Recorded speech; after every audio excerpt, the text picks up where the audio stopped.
The Tigers returned an exciting and talented lineup for the 03-04 campaign.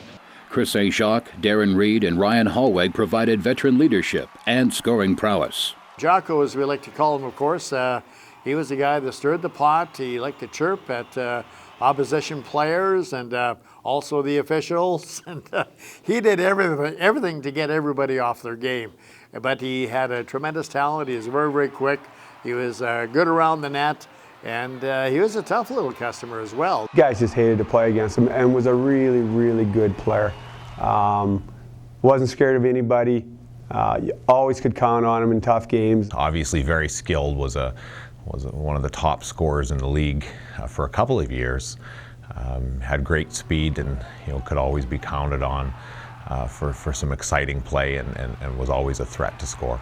Ryan Hallweg, there's an example of players' determination and a will to win and wanting to play this great game of hockey. He had that concussion that put him down for a whole year. There were some doctors that said, hey, you'd never play the game again. Well, he came back. Just a guy that had an incredible drive, and from the day that they said you wouldn't play again, he just started looking for another doctor to clear him, and he's totally committed to playing. Was certainly a heart and soul of that team. Like, if you were going to beat us, you had to go through him, and not many guys wanted to go through him. Like, he played hard. Probably one of the fiercest competitors that I've ever seen play the game. Very, very intense, extremely intense. Kind of the alpha male in the locker room. Made sure everybody was ready, competed extremely hard on the ice. Very emotional and really drove that team that year. With its impressive core of veterans and returning stars, the team was poised for an impressive run. The Tigers did not disappoint, finishing first in their division during the regular season. In the first round of the playoffs, the Tigers disposed of Swift Current in 5 games. The second round would see the Tigers eliminate Brandon in 5 games as well. The Tigers had a chance to avenge their loss from the previous postseason to the Red Deer Rebels. This time around, netminder Kevin Nastiuk outdueled Red Deer's Cam Ward to take his team to the WHL Finals for the first time in 16 years. Kevin Nastiuk, one of the better Tiger goaltenders to ever step foot here in the Western Hockey League with the Tigers, and I'm just surprised that he's not playing in the NHL someplace. When you had a guy like that, you just had to make sure you got your team into the playoffs, and you never knew what would happen. Playoff MVP, that's not a fluke. He's probably the best big game goalie I've ever played with. You knew when it came down to it, when you needed somebody in the room, that Kevin was going to be there. And he was just a rock back there. He had great stats, but I think that they didn't always represent just how important he was to our team. He exuded confidence. He didn't get down on his teammates, and he battled very, very hard. You knew he was going to have the big save. He always somehow made that big save. He's the guy who could turn momentum around just being a goalie. The Tigers met up with the expansion Everett Silvertips in the WHL Final. Medicine Hat was simply too much for the Everett club, going on to win the series in 4 straight. Buzzer goes and I'm skating to the goalie, Kevin Nastiuk, and someone just rips me down from behind and I hit the ice, and next thing you know, it hit me then that, hey, we won, we're champions. It's a moment I'll have with 20 guys that I won't have with anyone else. It was a group that when they put their mind to something, they were sure hard to stop. We all just believed and bought in, That playoff run, there was so many ups and downs. There was guys playing beat up, guys that shouldn't even had no business putting their equipment on, and out there playing. We were tough. We were a mean team. We could score goals. Anybody took advantage of anybody else on the team. There was somebody jumping over the boards and willing to sacrifice. As we progressed through the rounds, every team thought, well, we got to shut down this line, and a different line stepped up. And I think in 3 of the 4 series, we legit had one line that won us the series, and that was kind of the special thing about the run. And then the 4th line were just guys that would do anything for the team, like Exner, Maxwell, and Block. They just played hard for you. Curtis Ostring was on board that year. He had played the year before, and we kept him as an assistant coach for that transition. He was a great leader. And then the bus ride home was probably one of the neatest things I ever been on. You had the Mazer family on the bus, the coaches and the trophy, and we have our German guys singing German songs through the Rids' radio there, and They were singing and just having just a great time, which happened to make the bus trip a heck of a lot quicker because that's a long haul from Everett back to Pattison-owned. But I've never seen a more joyous team in my whole life than that team. Yeah, those kind of bus rides you'll remember the rest of your life. That was an incredible success story here for the Tigers, getting him out of Tier 2 hockey basically, and he wasn't going anywhere. Nobody knew about Darren Reid. Then Willie, of course, gave him a chance here, and he became an impact performer for this Tiger Hockey Club. He scored big goals in that championship series against the Everett Silvertips to help the Tigers win it in 4 straight games. We went in after the first period, we were getting outshot. It was unbelievable after that. We just dominated, and he was in there and he just said, guys, we're not traveling back home to play, and we're winning it tonight. And went out and got a hat trick, and just a real tough competitive guy, like fight, do anything, was a great team guy. He was tough, he had great size, was a real physical presence for us, but he was multi-dimensional. Like he was a big guy, but he had tremendous skill as well, and scored some really big goals against Everett at crucial times, and was a big part of our success. The Tigers' Memorial Cup experience began with a 3-1 loss to the Quebec League champion, the Gatineau Olympique. The Tigers rebounded with a 2-1 win over the OHL's Guelph Storm, before losing 2-1 to the host Kelowna Rockets. A semifinal rematch was next versus Gatineau. The Tigers got on the scoresheet first, but surrendered the next 5 goals to trail by 4 heading into the third period. The Tigers rallied to within 1 by the midpoint of the final frame, but ultimately ended up losing 6-5, ending the team and the city's hopes for a national championship. We were so excited about winning the league because we hadn't won it and we didn't really expect to win it that we just weren't quite as prepared. I think it was a great accomplishment to get there and to work as hard as we did, and still believe at the end, going into that final period, that we had a chance, and I think the guys played their hearts out. I know nobody that year would have beat us in a 7-game series. Like, there's not one team that would have beat us in 7. And it was just unfortunate because it was a cup we could have won. Although the 2004 season didn't finish with a storybook ending, it did create a lot of excitement in Medicine Hat. The Tigers were the hottest ticket in town, and fans had plenty to be thrilled about. The returning roster was very deep.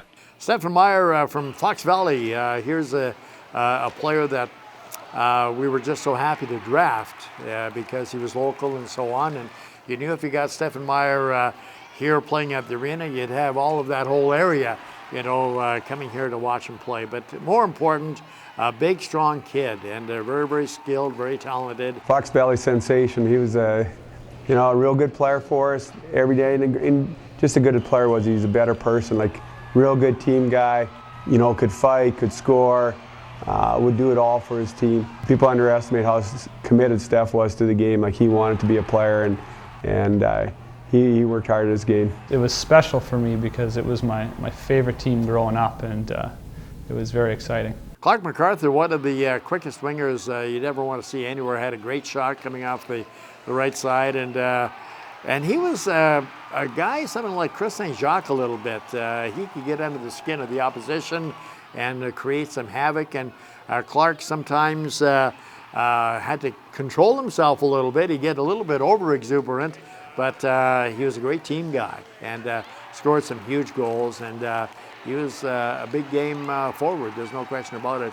Remember Clark coming in when he must have been 17, and I saw this guy flying around the ice, like unbelievable speed. Oh, this guy's amazing. And then he got into the start of the year, and I don't think his first 8 games he had 1 or 2 points, and I couldn't believe it. Like, he just wasn't, things weren't happening for him, and he got on the point in the power play, and from that point on he just took off. He was the guy that set the tone for all our practices. He set the pace. He made everybody else live up to his speed, and that's what made us successful, because not many people stay with MacArthur when he goes, and he always went hard in practice, and everybody else had to follow suit. So I think that was the beginning of our work ethic, and I think he was the first guy to really set it. Steve Moore, when you talk about leadership, I put him in the ranks of, say, even a Trevor Linden or even a Lanny McDonald. Steve Marr with a great sense of humor, but every time that the Tigers stepped on the ice, he was there to play the game. And he'd go to war for the guys. I remember there was a part there in his 20-year-old year that I thought he was as good as Phaneuf and Weber. Like, he was playing unreal. He hurt his back, and I don't think he ever played as well after that point. A real competitive guy when it came to his own end of the rink. He took that part of the game very, very seriously. He never wanted to be scored on, and he took pride in his plus minus. He took pride in the battles in the corner, the battles in front of the net. You know, he would do things and he lightened up the room, and but yet he would block a shot at any time and in any place on his body for the team. The Tigers picked up where they left off the previous season and again finished first in the Central Division. The team had evolved from a speedy scoring team to one that now incorporated stellar defense, and it showed up in the record books as the team set franchise best marks for shutouts with 13 and goals against with just 143. The goaltending duties were split during the season between Kevin Nastiuk and an up-and-coming local kid named Matt Keatley. The Tigers would survive a 7-game series with Red Deer in the first round, but would end their season in the second round versus the Prince Albert Raiders. The 05-06 season would again prove to be an exciting one for Medicine Hat fans. The team would capture another Scotty Munro trophy as the league's regular season champions, behind a maturing Darren Helm and the WHL's Defenseman of the Year for that season, Chris Russell.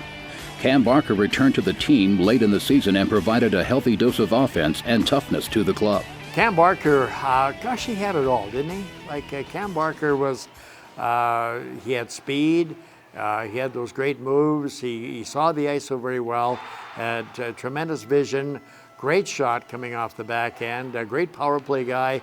I mean, what more can you say about Cam Barker? Like Barks, one of my favorite guys, another guy that would do whatever he can for his teammate, was so talented. Great shot, real good on the power play, real coachable too. Like, you know, sometimes you get stars that have bad attitudes. He didn't have, he had a great attitude. Like, he had listened, he was respectful, and loved the team. Gave everything he could for this team. A lot of people didn't really think he competed hard, but he did. And he was unbelievable in the dressing room with everybody. He got along with everybody, and you know, you can talk to Barks whenever. When the 06-07 campaign began, many of the players that had been there for the 2004 championship had moved on.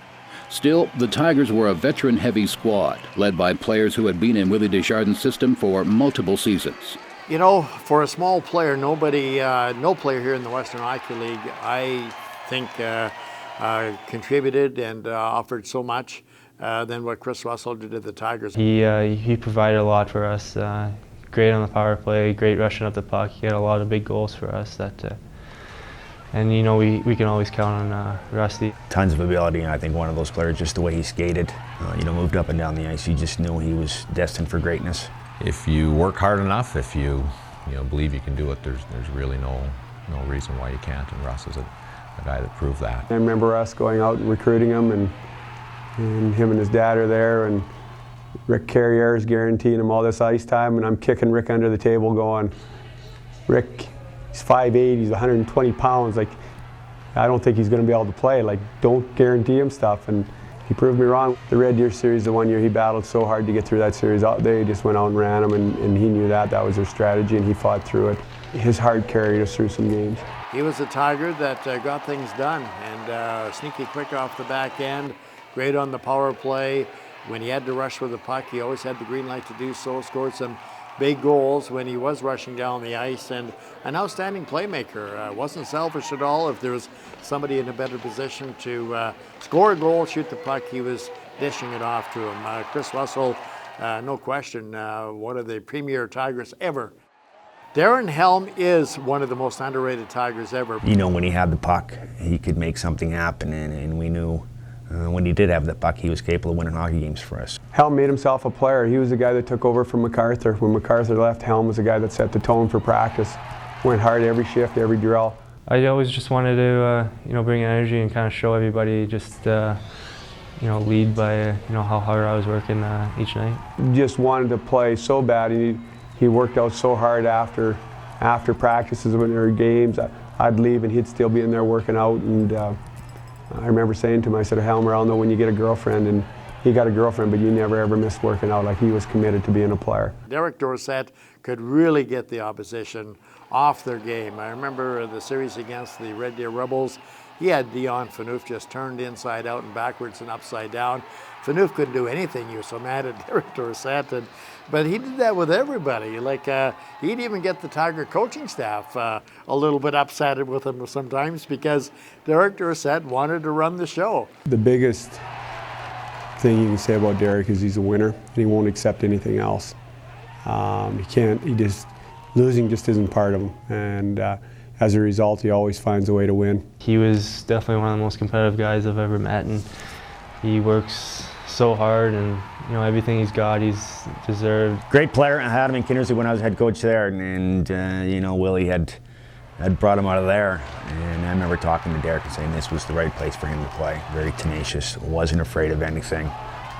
Really a player who brought the whole package. Definitely a force in the locker room.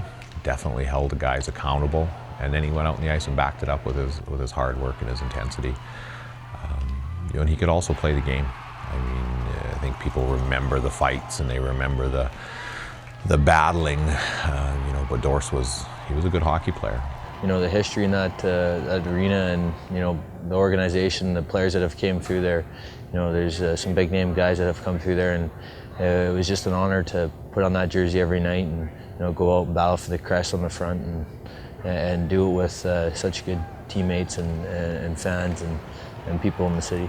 The Tigers again roared to a Central Division title, amassing 52 regular season wins. The team and the town had high expectations, which nearly came crashing to a halt in the first round of the playoffs. A determined Red Deer squad gave the Tigers all they could handle, pushing Medicine Hat to 7 games in the opening round series. Matt Keatley was the star, notching 3 shutouts, including one in the decisive 7th game to preserve the Tigers' postseason dreams. The Tigers needed a goaltender, and Matt came in here maybe 60 pounds overweight and everything else, just to kind of sit on the bench and be that second goaltender. Well, he showed some ability, showed some promise, and just became one of the best goaltenders here in the Western Hockey League, and has awards to prove that. He was a leader on our team. At that time goalies didn't wear letters, but he was definitely a guy that guys looked upon. Everybody gets opportunities, and Keats was handed an opportunity and he made the best of it. We brought him in not because we thought he was a goaltender, but because he was from Medicine Hat. Like, that's the only reason we brought him in.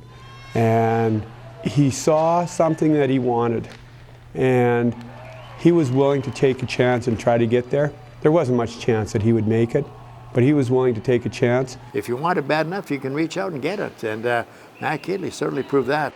The Tigers swept the Regina Pats in the second round, setting up a conference final versus the Calgary Hitmen. Vancouver was set to host the Memorial Cup that year, so a victory over Calgary combined with a Giant Series win over Prince George meant the team would again be Memorial Cup bound. Dane Todd plays it back to Chris Russell. He'll get it out. Oh, and a score!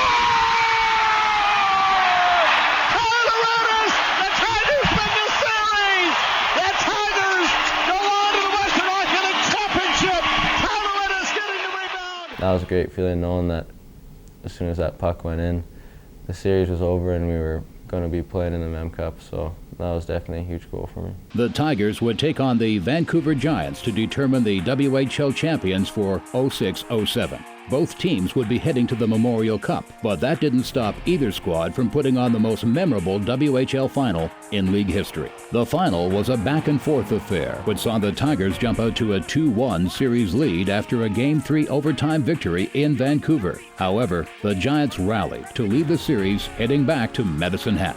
The Tigers gutted out a 4-3 decision in Game 6 at the arena to force a deciding 7th game. I remember sitting in our stalls before the game and everyone just seemed really confident, and we had played a lot of big games up to that point, a lot of overtime games. We were just ready. Everyone just wanted it so much. The Tigers and Giants went on to play a game for the ages. In a fog-filled, jam-packed arena, the Tigers jumped out to a 1-0 first-period lead on a Tyler Ennis marker. Period 2 saw the Giants jump ahead 2-1. Midway through the third, Dane Todd tied the game up. Dane Todd, I remember that year before, he had 5 playoff games, he had 8 goals. He was such a player. He battled, like he was such a competitor, and he's such a classy, good person, can play unbelievable defense and great offense. A first overtime would solve nothing. Then, at 12:44 of the second overtime, Brennan Bosch earned himself a spot in the hearts of Tiger fans for a lifetime. And the Tigers get it out into the center ice area. Here's Brennan Bosch. He's into the line with Russell. Brennan Bosch shoots. Scores! The Tigers win the championship. Brennan Bosch wins the championship for the Medicine Hat Tigers.